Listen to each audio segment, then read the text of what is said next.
Hello tout le monde, j'espère que vous allez bien. Aujourd'hui, je partage avec vous la recette des New York Rolls.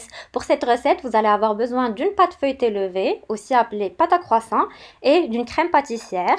Donc, il y a quelques jours, j'ai partagé les deux recettes dans deux différentes vidéos. Je vous mets le lien des vidéos en barre de description si vous voulez les faire chez vous. J'ai partagé la pâte en deux, comme ça je fais avec la moitié de la pâte des New York Rolls et avec l'autre moitié des petits pains suisses.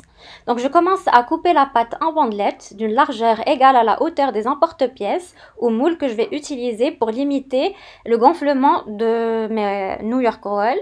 Donc je roule les bandelettes en escargot, mais avant de le faire, je prends un tout petit emporte-pièces que je couvre de papier cuisson pour pouvoir le retirer facilement. Donc si vous n'avez pas de mini emporte-pièces, vous pouvez laisser un espace équivalent à la largeur de votre pouce avant de commencer à enrouler. Je n'enroule pas toute la longueur de la bandelette car lorsque je vais laisser les rolls reposer, ils vont gonfler et doubler de volume. Je prépare la plaque à cuisson sur laquelle je mets du papier cuisson. Je beurre les emporte-pièces et je mets mon roll à l'intérieur.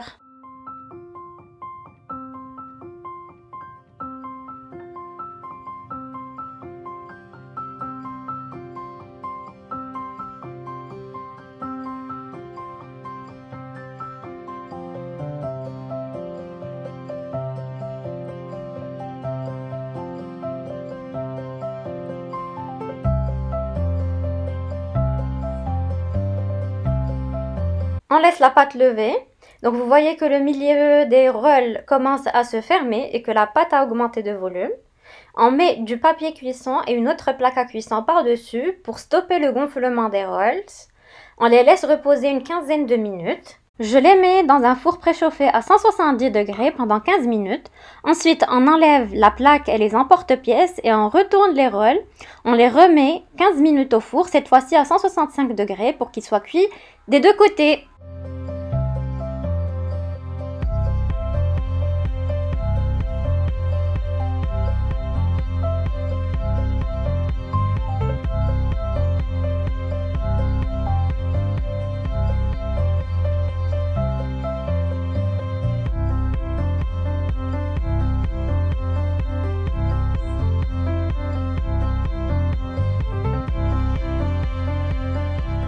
Alors voilà à quoi ressemblent mes New York Rolls de l'intérieur.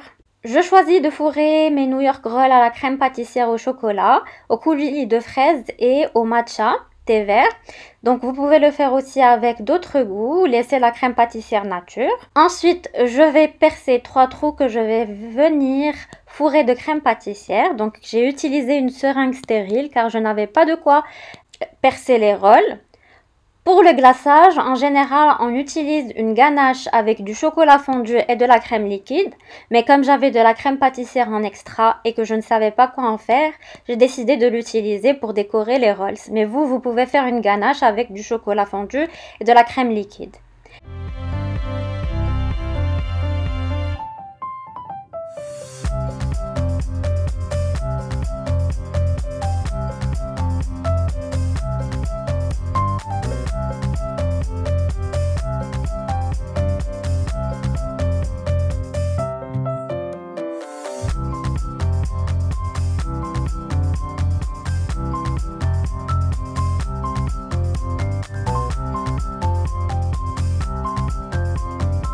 J'ai ajouté quelques morceaux d'amandes pour décorer. Donc je vous montre à quoi ressemble la viennoiserie de l'intérieur. Comme vous voyez, l'intérieur est vide, mais vous pouvez ajouter de la crème avec une cuillère ou tremper votre viennoiserie de crème. Donc je pense que l'intérieur est vide car la tête de la seringue n'était pas très longue. Donc elle n'a pas touché tous les étages. Elle n'a pas pu remplir de sauce tous les étages. Donc voilà. La recette d'aujourd'hui est terminée, j'espère qu'elle vous plaira, je vous fais de gros bisous et je vous dis à très bientôt.